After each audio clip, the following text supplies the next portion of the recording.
There's certainly nothing old about this problem. In fact, it seems the passage of time has only made bullying worse. Listen to this. 160,000 kids a day miss school because they're too afraid to go. But it only takes one child lost to destroy a family.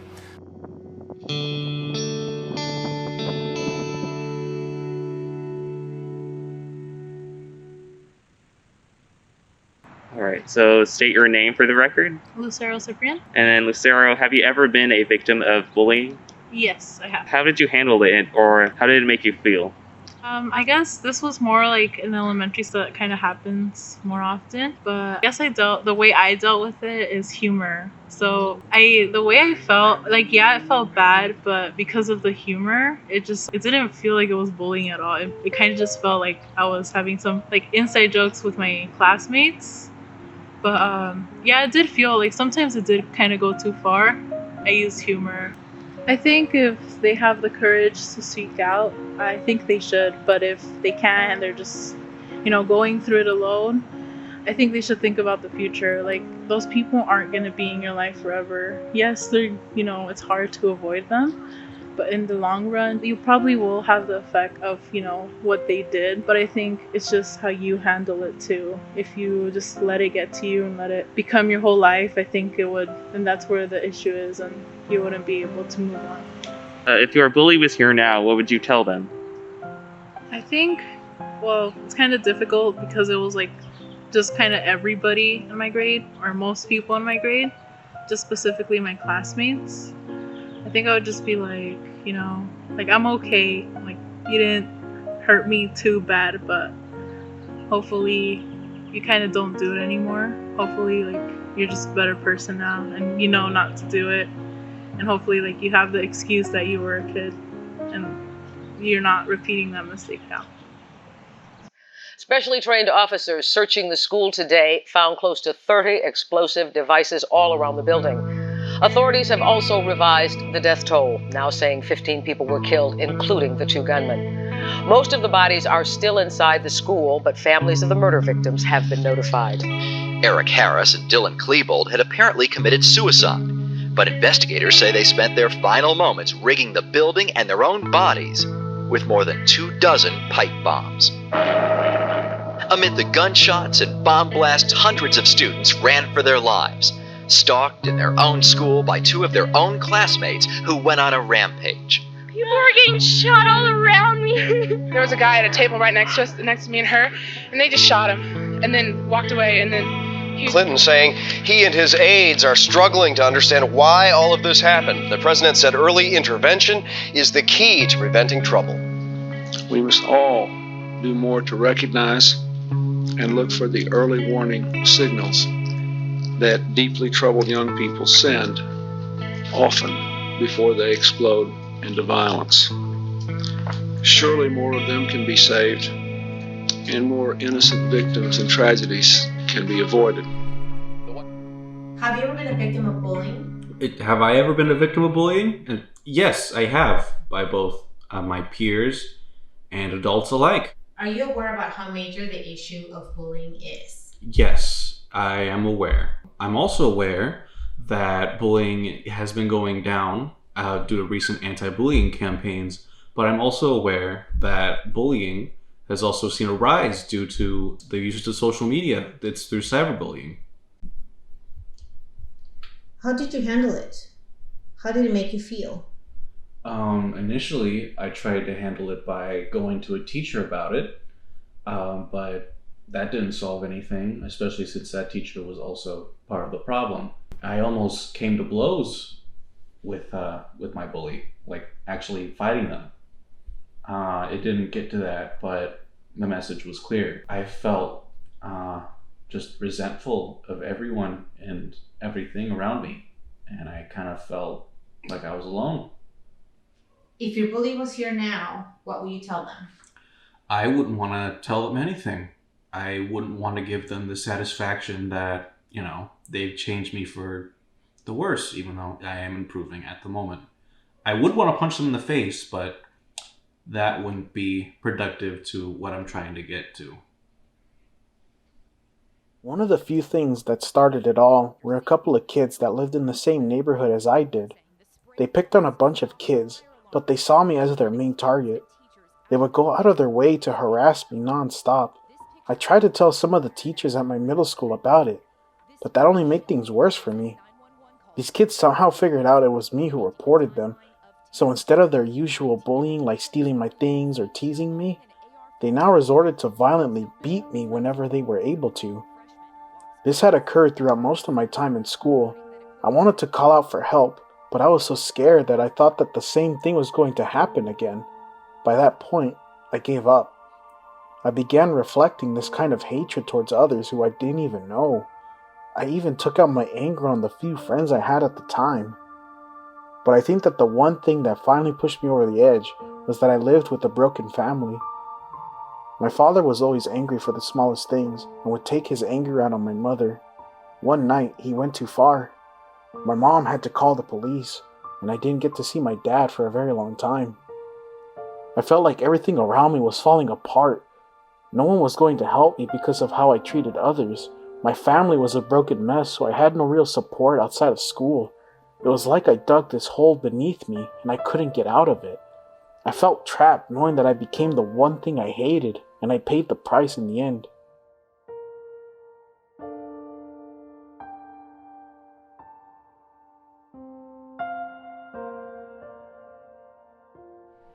Yes, it's very bad.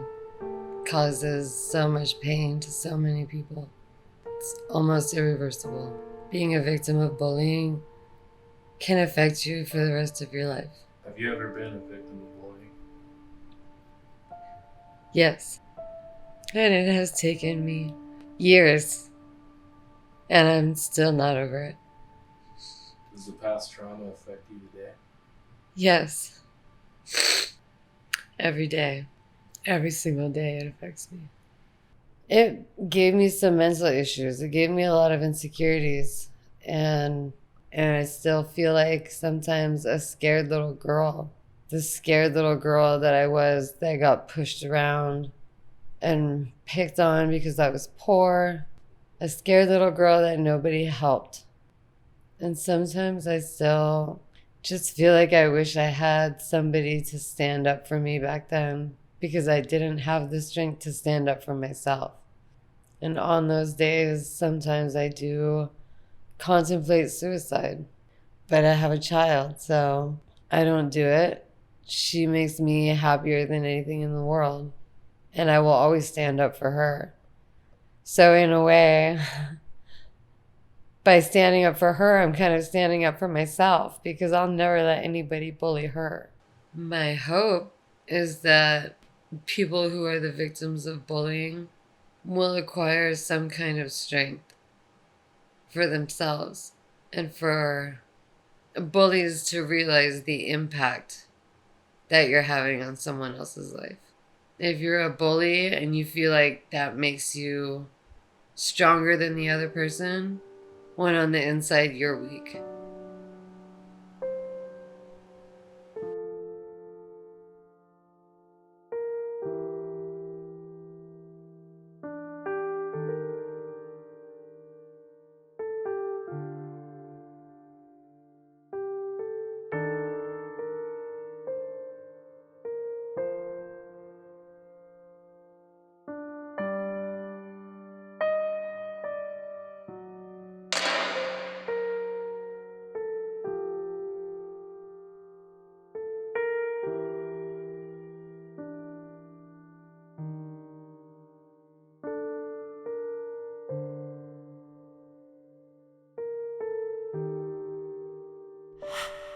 If my bully was here today, my bullies, if they were here today, I would probably try to find out why they're bullying people.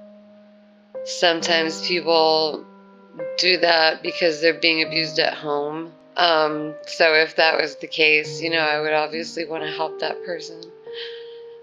But if they're just being a dick, I don't know that I would say anything to them. I think I would just kick their ass. Which is probably bullying, but I don't know. I don't know what I would say to them. I don't know if I could be sympathetic, but I know that I would try to be sympathetic to whatever in their brain that makes them want to act out in that way to hurt other people. I don't know if it's because kids are young and they pick on each other, or they just push each other too far. But it leads to so much more violence. It leads to stuff like mass shootings.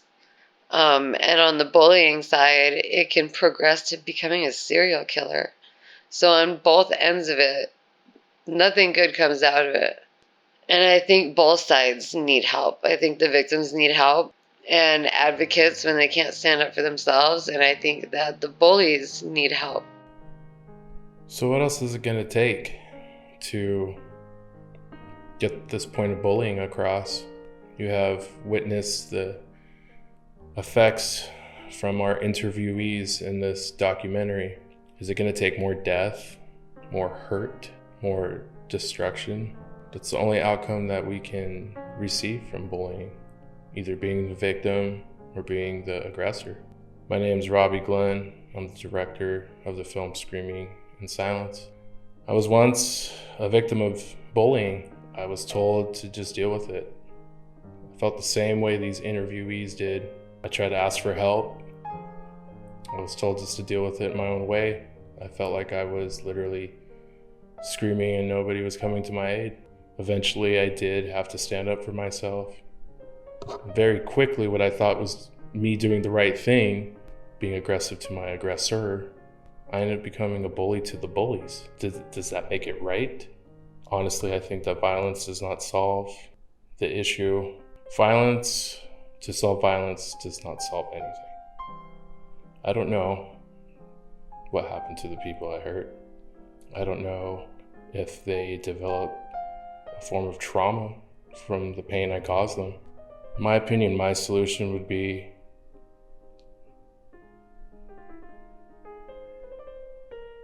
that we shouldn't hurt each other.